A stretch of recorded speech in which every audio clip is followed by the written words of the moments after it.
Reka tugusuhuze wowe udukurikiye muri aka kanya, ni iby'agaciro cyane kuba wigomwe umwanya wawe ugakurikirana iyo sengesho, tunagutera inkunga y'uko wareba iyi videwo ukayirangiza kugira ngo ubashe kungukirwa, ubashe no kuza kuyisangiza n'abandi niba ubona irimo ibitekerezo byunguka cyangwa se byagira icyo byungura abandi. Uyu munsi rero reka nanone tutangire ikiganiro cyacu dushimira buri muntu wese wamaze gukora subscribe kuri iyi channel. Ni iby'agaciro pe, ni iby'agaciro, biradushimisha kumva yuko dufite abantu babungukirwa n'ibiganiro dutanga kuri iyi channel.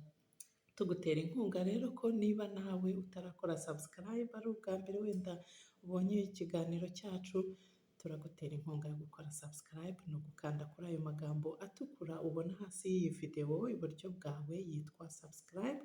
Ubikora rimwe niba waramaze kuyikora ntiwongere kuyikora, kuko iyo uyikoze ahubwo uba uvuye mu muryango wacu, uba wikuyemo. Niba ari ubwa mbere utarayikora yakandeho, uraba ubaye umwe mu muryango wacu, ubundi uzajya uhora ugerwaho n'ibiganiro byacu ku gihe. Uyu munsi rero nk'uko wamaze kubibona tugiye kuganira ku muryango nanone. Wakwibaza uti kubera iki umuryango? Dukunda kuvuga ku muryango kuko umuryango ni uw'agaciro nawo kuri twebwe. Niba ndakeka nemeranywa na benshi, umuryango ugira uruhare rukomeye mu mibereho y'abantu bose muri rusange. Mu mateka byaragaragaye cyane ko iyo igihugu gifite imiryango ikomeye nacyo kiba gikomeye. Mu muryango niho hantu heza cyane abana bashobora gukurira bakazavamo abantu bafite ibitekerezo bizima, bafitiye igihugu akamaro, bazatuma ejo hazaza haba heza. Ubwo rero ibyo biduha impamvu zumvikana zo gukora ibyo dushoboye byose kugira ngo natwe tugire umusanzu mwiza twashyira ku miryango, tuyibungabunge, ibe imiryango ishimishije irangwamo n'amahoro, n'abo bantu bazagira ejo hazaza baba ari abantu bakuriye ahantu hazima. Uyu munsi rero tugiye kuganira ku mafaranga mu miryango. Bimaze kugaragara ko amafaranga hari igihe ateza ubwumvikane buke mu miryango. Muri iki gihe tugezemo abantu bafite imiryango ikundana, yumvikana kandi ibanye mu mahoro, baba barahiriwe rwose pe.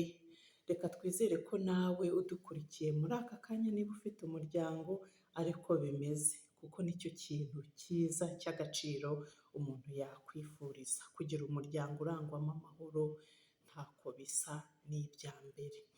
Ikibabaje ariko ni uko mu miryango myinshi atari ko bimeze. Muri iki gihe usanga imiryango myinshi itumvikana, irangwamo n'umwiryane. Ibyo biterwa n'iki rero? Akenshi usanga biterwa n'impamvu zitandukanye. Mu miryango imwe n'imwe usanga harimo abana badahuje ababyeyi babo. Ibyo bikaba byaba ikibazo, intandaro y'ubwumvikane buke mu miryango. Mu yindi miryango ho ugasanga kurwana n'ikibazo cyo gushaka ikiyitunga ndetse n'icyifuzo cyo kugira ubutunzi bisa naho bituma abagize iyi miryango batavuga rumwe. Ariko nanone ntitwibagirwe ko ushobora gusanga ibintu biteza ubwumvikane buke mu muryango umwe ari ntacyo bitwaye mu wundi muryango. Ibyo byaterwa n'iki?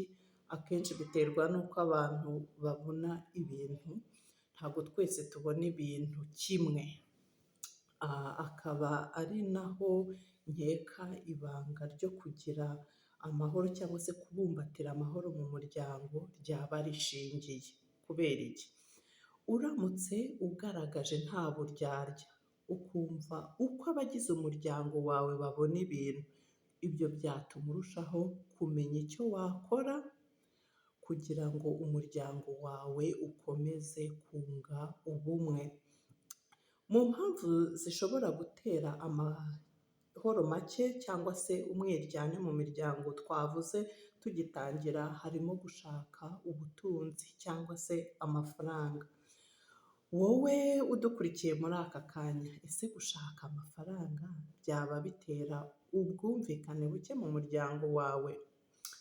Ibibazo n'imyifatire itandukanye ku birebana n'amafaranga bishobora gutera ubwumvikane buke mu muryango mu buryo bwinshi butandukanye. Hari imiryango myinshi muri iki gihe itavuga rumwe bitewe n'impamvu zishingiye ku mafaranga, ndetse n'icyifuzo cyo kuba abakire cyangwa se icyifuzo cyo kongera umutungo ho gatoya.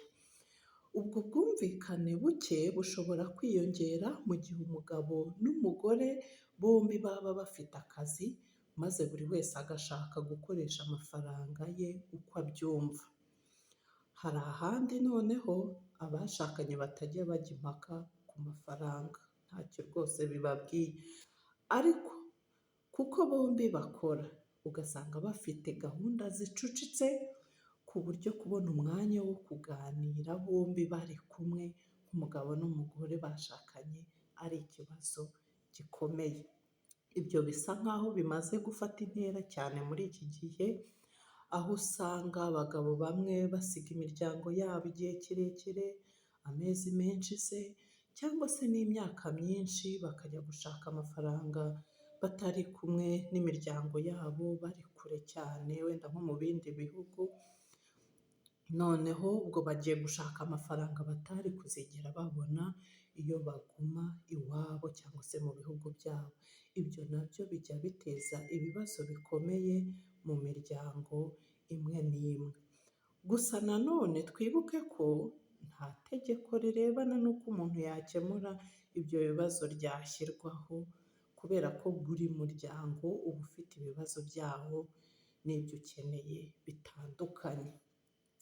Nubwo bimeze gutya ariko, kwicara mukaganira nk'umuryango bishobora kubafasha gufata umwanzuro ukwiye. Igitabo kimwe cyanditswe n'umuhanga aricyo benshi twita Bibiliya, kivuga ko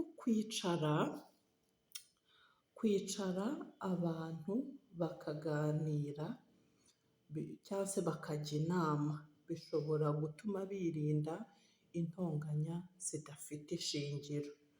Ibyo ntibikubiyemo gusa kuvuga icyo utekereza, abenshi nk'umutware hari abumva ko umugore nta jambo ibintu nk'ibyo. Oya, ntabwo ari cyo bashaka kuvuga, ahubwo aha bikubiyemo kugisha inama abandi bagize umuryango wawe, ukumva inama zabo batanga kuri icyo kibazo, kumenya uko babona icyo kibazo.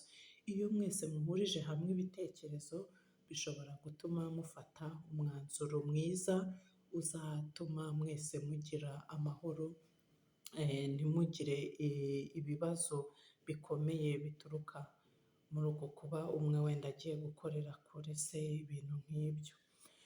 Ni aha dusoreje ikiganiro cyacu cy'uyu munsi, twizere yuko wabashije kungukirwa nacyo. Niba ubona kirimo inama zakubaka benshi, turagushishikariza kugisharinga n'abandi, utange like, ubundi uduhe komenti zawe twumve icyo utekereza, nabyo bidutera inkunga. Naho ubutaha rero turakwifuriza kugira ibihe byiza, ukomeze ukore uhirwe, Imana ikomeze ihire imirimo y'amaboko yawe. Naho ubutaha.